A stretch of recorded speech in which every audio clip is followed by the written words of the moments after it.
అందరికీ నమస్కారం. మనం ఈ వీడియోలో చాలామంది పురుషులను వేధించేటువంటి సర్వసాధారణమైపోతున్నటువంటి సమస్య అయినటువంటి సెక్స్ సమస్యలు అనేటువంటి అంశాన్ని గురించి, ఆ అంశానికి సంబంధించి పరిష్కార మార్గాల గురించి తెలుసుకోబోతున్నాం. పురుషుల్లో సెక్స్ సమస్యలు ఉన్నప్పుడు భాగస్వామితో చెప్పుకోలేరు, డాక్టర్లతో చెప్పుకోలేరు, స్నేహితులతో చెప్పుకోలేరు, బంధువులతో చెప్పుకోలేరు.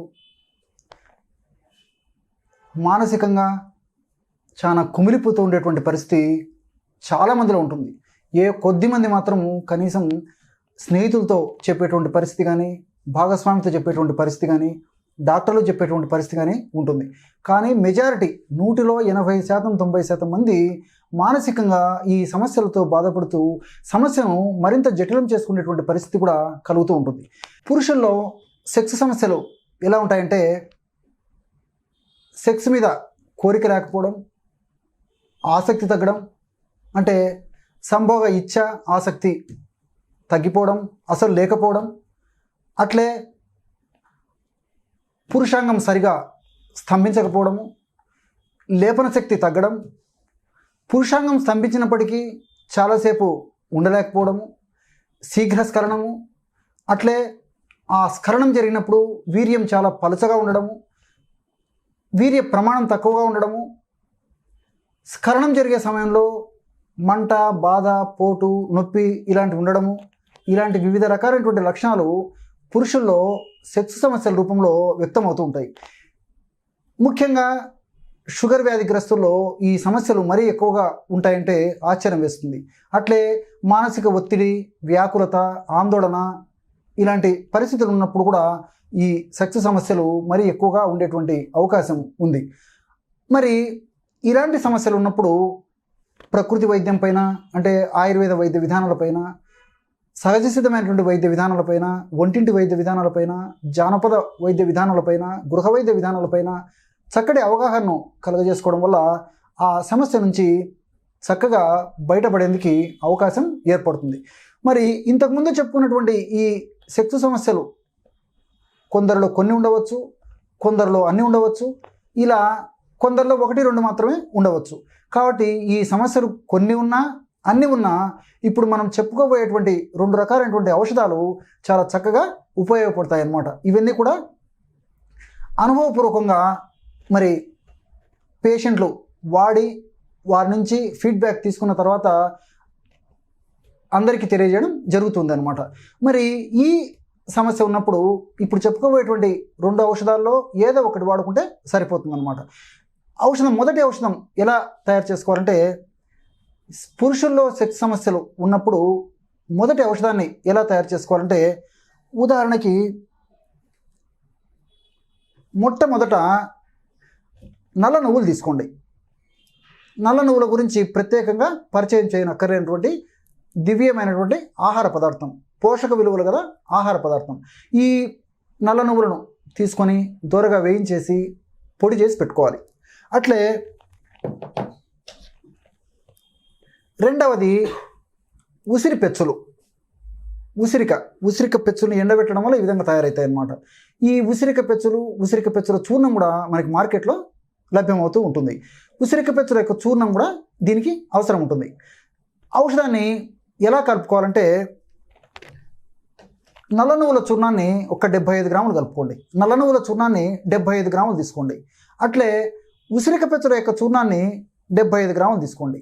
75 గ్రాములు నల్ల నువ్వుల చూర్ణము, 75 గ్రాములు ఉసిరి పెచ్చుల చూర్ణము. నల్ల నువ్వులను మాత్రము కొద్దిగా వేయించేసేసి చూర్ణం చేసుకోవాలన్నమాట.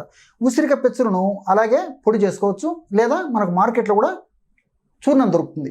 75 గ్రాముల చొప్పున 2 కలిపేసి ఒక గాజు సీసాలో నిల్వ ఉంచుకొని రోజు ఉదయం ఒకసారి, అదేవిధంగా రాత్రి పడుకునేటప్పుడు మరొకసారి 1/2 టీ స్పూన్ పొడి, అంటే ఇంచుమించు 2.5 గ్రాము ఈ యొక్క చూర్ణాన్ని 1/2 టీ స్పూను నెయ్యి, 1 టీ స్పూను తేనె కలిపేసి సేవించాలి. ఈ విధంగా క్రమం తప్పకుండా రోజు 2 సార్లు పూటకి 2.5 గ్రాము, అంటే 1/2 టీ స్పూన్ పొడిని నెయ్యి తేనె కలిపి సేవించడం వల్ల అతి త్వరలోనే ఆ పురుషులకు సంబంధించినటువంటి సెక్స్ సమస్యల్లో చాలా చక్కటి పరిష్కారం దొరుకుతుంది. అట్లే రెండవ ఔషధం తయారీకి కావలసినటువంటి పదార్థాలు రెండే రెండు.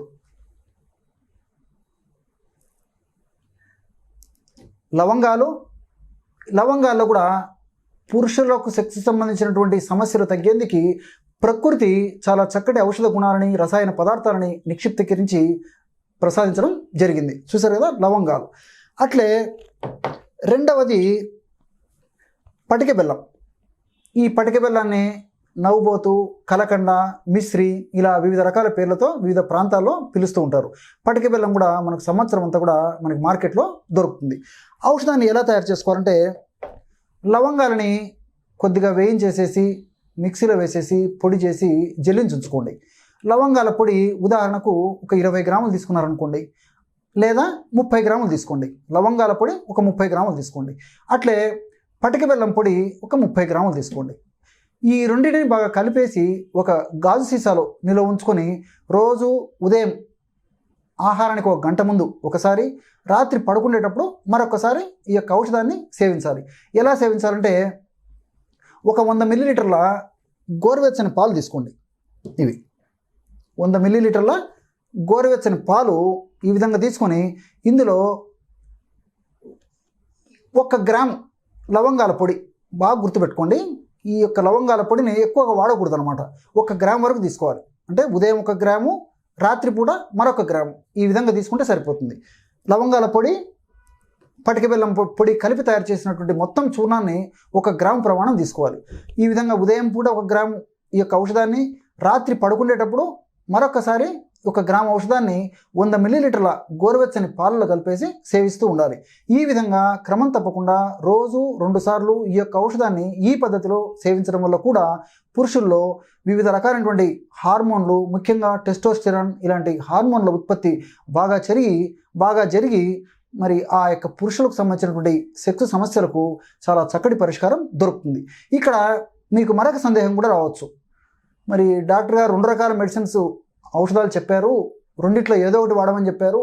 మరి రెండింటిలో కూడా మరి మొదటి ఔషధంలో తేనె, నెయ్యి ఉన్నాయి, రెండో ఔషధంలో పటిక బెల్లం ఉంది, షుగర్ పేషెంట్స్ వాడవచ్చు అని చెప్పేసి కొంతమందికి సందేహం రావచ్చు. ఇలాంటి వాళ్ళు మాత్రము కేవలము ఆ తేనె, నెయ్యి మినహాయించి మిగిలిన వాటిని కప్పు గోరువెచ్చని పాలల్లో కలిపేసి తీసుకోవచ్చు. అట్లే లవంగాల పొడిని పటిక బెల్లం కలపకుండా కప్పు గోరువెచ్చని పాలల్లో కూడా 1 గ్రాము ప్రమాణం వరకు సేవించవచ్చు. ఈ విధంగా పరిస్థితిని బట్టి వాళ్లకు మధుమేహం వ్యాధి లేకపోతే ఈ పద్ధతిలో, నేను చెప్పిన పద్ధతిలో వాడుకోవచ్చు. మధుమేహ వ్యాధిగ్రస్తులు మాత్రము నెయ్యి, తేనె, పంచదార లేదా పటిక బెల్లం ఇలాంటివి ఎక్కువ కాలం వాడడం శ్రేయదాయకం కాదు. కాబట్టి వాళ్ళు ఔషధాన్ని అలాగే కప్పు గోరువెచ్చని పాలలో కలిపేసి సేవించవచ్చు అన్నమాట. ఈ విధంగా క్రమం తప్పకుండా వారి పరిస్థితిని బట్టి ఈ యొక్క ఔషధాన్ని వాడుకోవడం వల్ల, రెండింటిలో ఏదో ఒక ఔషధాన్ని వాడుకోవడం వల్ల ఆశాజనకమైనటువంటి ఫలితాలు, చాలా సంతృప్తికరమైనటువంటి ఫలితాలు తప్పకుండా కలిగేటువంటి పరిస్థితి ఏర్పడుతుంది. చూశారు కదా, మనం ఈ వీడియోలో పురుషుల్లో ఉండేటువంటి సాధారణమైనటువంటి సెక్స్ సమస్యలు అనేటువంటి అంశానికి సంబంధించి, మరి ఆ సమస్యలు ఉన్నప్పుడు మనకై మనం తయారు చేసుకోదగ్గ క్షేమదాయకమైనటువంటి గృహవైద్య విధానాలు, ఎలా వాటిని తయారు చేసుకొని ఉపయోగించుకొని సద్వినియోగం చేసుకొని ఆ సమస్య నుంచి బయటపడాలో తెలుసుకున్నాం కదా. మరొక వీడియోలో మరొక అంశంతో మళ్ళీ కలుద్దాం. అంతవరకు నమస్కారం.